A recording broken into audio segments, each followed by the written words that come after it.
আসসালামু আলাইকুম। কচু শাককে কীভাবে রান্না করেন জানি না, তবে আজকে আমি যেভাবে কচু শাক রান্না করব, এভাবে যদি কচু শাক রান্না করেন তাহলে মাছ মাংসের স্বাদকেও হার মানাবে। শুধুমাত্র গরম ভাতের সাথে কচু শাকের এই রেসিপি থাকলে অন্য কোনো রেসিপির দরকার পড়বে না। আজকের কচু শাক রান্না করার জন্যে এখানে আমি নিয়েছি 1 আটি কচু শাক। এবার শাকগুলোকে আমি খুব ভালো করে কেটে নেব। প্রথমে এভাবে এক পাশ থেকে কেটে উপরের খোসাটা ছাড়িয়ে নিচ্ছি। দেখুন আমি কিভাবে উপরের আঁশটা ফেলে দিচ্ছি, আর এই আঁশটা অবশ্যই ফেলে দিতে হবে। উপরের আঁশটা ফেলে সিদ্ধ করলে কচু শাকটা খুব তাড়াতাড়ি সিদ্ধ হয়ে যায়। উপরের আঁশটা ফেলে কচু শাকগুলোকে আমি ছোট ছোট করে কেটে নিয়েছি আর খুব ভালো করে ধুয়ে পরিষ্কার করে নিয়েছি। এবার কচু শাকগুলোকে আমি সিদ্ধ করে নেব। সিদ্ধ করার জন্য চুলায় একটি প্যান বসিয়ে দিয়ে দিচ্ছি কেটে রাখা কচু শাক। এবার 1 টেবিল চামচ লবণ দিয়ে ঢাকনা দিয়ে ঢেকে কচু শাকটাকে আমি খুব ভালো করে সিদ্ধ করে নেব। কচু শাকে কখনো পানি দিয়ে সিদ্ধ করতে যাবেন না, কারণ কচু শাক থেকে প্রচুর পরিমাণে পানি ওঠে আর এতেই কচু শাকটা খুব ভালো করে সিদ্ধ হয়ে যায়। ফিরে এলাম কিছুক্ষণ পর। দেখতেই পাচ্ছেন কচু শাকগুলো একদমই চুপসে গিয়েছে আর কি পরিমাণে পানি উঠেছে। আমি আবারও ঢাকনা দিয়ে ঢেকে কচু শাকগুলো পুরোপুরি সিদ্ধ হয়ে আসা পর্যন্ত অপেক্ষা করব। আমার কচু শাকগুলো খুব ভালো করে সিদ্ধ হয়ে গিয়েছে। এবার চুলা থেকে নামিয়ে একটি স্ট্রেনারের সাহায্যে পানিটা খুব ভালো করে ঝরিয়ে নেব। কচু শাকের এই পানিটা খুব ভালো করে ঝরিয়ে ফেলে দিলে কচু শাকের যে গলা ধরা ভাবটা আছে ওটা থাকবে না। এবার চুলায় একটি প্যান বসিয়েই দিয়ে দিচ্ছি রান্না করার রেগুলার তেল 1/2 কাপ। কচু শাকে তেলের পরিমাণটা একটু বাড়িয়ে দিলে কচু শাকটা খেতে খুবই ভালো লাগে। তেলটা হালকা গরম হয়ে আসলেই দিয়ে দিচ্ছি তেজপাতা 1টি, দারুচিনি 1 টুকরো আর দিয়ে দিচ্ছি 2টি এলাচ। দিয়ে দিচ্ছি পেঁয়াজ কুচি 1 কাপ আর দিয়ে দিচ্ছি রসুন কুচি 1/4 কাপ। এখন পেঁয়াজ রসুনটাকে আমি কিছুক্ষণ ভেজে নেব। পেঁয়াজ রসুনটা কিছুক্ষণ ভেজে নেওয়ার পর দিয়ে দিচ্ছি 100 গ্রাম ছোট চিংড়ি। এখন পেঁয়াজ রসুনের সাথে চিংড়ি মাছটাকেও আমি কিছুক্ষণ ভেজে নেব। বেশ কিছুটা সময় নিয়ে পেঁয়াজ রসুন আর চিংড়ি মাছগুলোকে আমি খুব ভালো করে ভেজে নিয়েছি। এই পর্যায়ে দিয়ে দিচ্ছি 1/4 কাপ মসুর ডাল।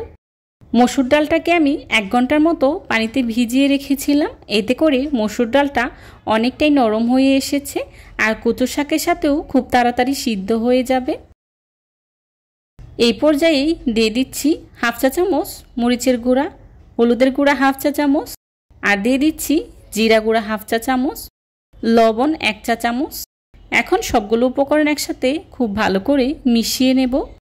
কচু শাকে খুব একটা মশলার প্রয়োজন হয় না, অল্প মশলাতেই কচু শাকটা খেতে খুবই ভালো লাগে। এখন এর মধ্যেই দিয়ে দিচ্ছি আগে থেকে সিদ্ধ করে রাখা কচু শাক। কচু শাকটাকে আমি শিলপাটায় বেটে মিহি করে নিয়েছি। আপনারা চাইলে ব্লেন্ডারের সাহায্যেও মিহি করে নিতে পারেন। এখন খুব ভালো করে মিশিয়ে নেব। এই পর্যায়ে চুলার আঁচটা হাই হিটে রেখে কচু শাকটাকে আমি কিছুক্ষণ ভেজে নেব। এভাবেই অনবরত নেড়ে কচু শাকটাকে খুব ভালো করে ভেজে নিতে হবে।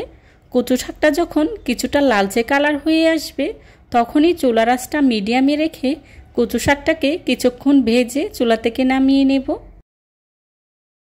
এই পর্যায়ে দিয়ে দিচ্ছি কাঁচামরিচ ফালি 7-8টার মতো। কচু শাকে এভাবে কাঁচামরিচ ফালিটা ব্যবহার করলে খুব সুন্দর একটা কাঁচামরিচের ফ্লেভার পাওয়া যায় আর খেতেও ভালো লাগে। এভাবেই অনবরত নেড়েচেড়ে কচু শাকটাকে খুব ভালো করে ভেজে নিতে হবে।